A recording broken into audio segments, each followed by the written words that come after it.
డబ్బులు సంపాదించడం చాలా ఈజీ. డబ్బే సంపాదిస్తాం.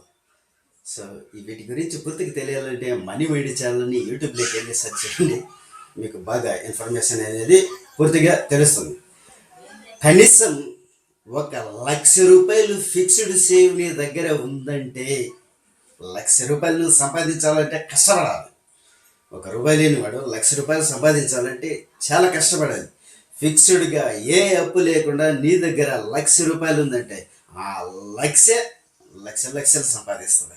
అది ఎలా అంటే, మీ దగ్గర ఉన్నటువంటి రూ. 1,00,000 డబ్బుల్ని మీరు ఫైనాన్స్ రూపంలో చేసుకోవచ్చు. అంటే చిన్న చిన్న మీ ఏరియాలో ఉన్నటువంటి బిజినెస్ చేసే వాళ్ళు ఉంటారు కదా, అంటే టీ షాపులు, కిరాణా షాపులు, వీళ్ళ దగ్గర నమ్మకస్తుల దగ్గర మీరు వాళ్ళకి అవసరమైనటువంటి ఆ అమౌంట్ను నెలకు కొంత మొత్తంలో వడ్డీ రూపంలో రాబట్టుకునేటట్టుగా చాలామందిని మీరు చూస్తూనే ఉంటారు. అంగడి దగ్గరికి వెళ్ళి కలెక్షన్ రాబట్టుకుంటూ ఉంటారు.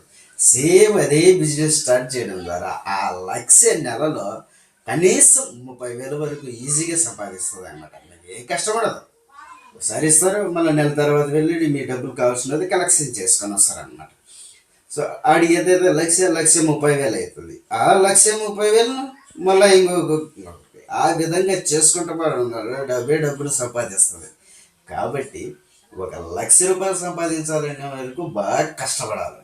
తర్వాత అసలు సేవింగ్, ఫిక్స్డ్ సేవింగ్ రూ. 1,00,000 మీ దగ్గర ఉందంటే ఆ డబ్బును సంపాదిస్తుంది.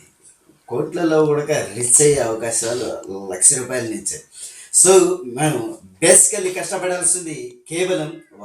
1,00,000 ఫిక్స్డ్ అమౌంట్ సంపాదించడమే. అంటే ఏ అప్పు లేకుండా, ఒకవేళ అప్పులు ఉన్న ఫిక్స్డ్ అమౌంట్ రూ. 1,00,000 సంపాదించడమే.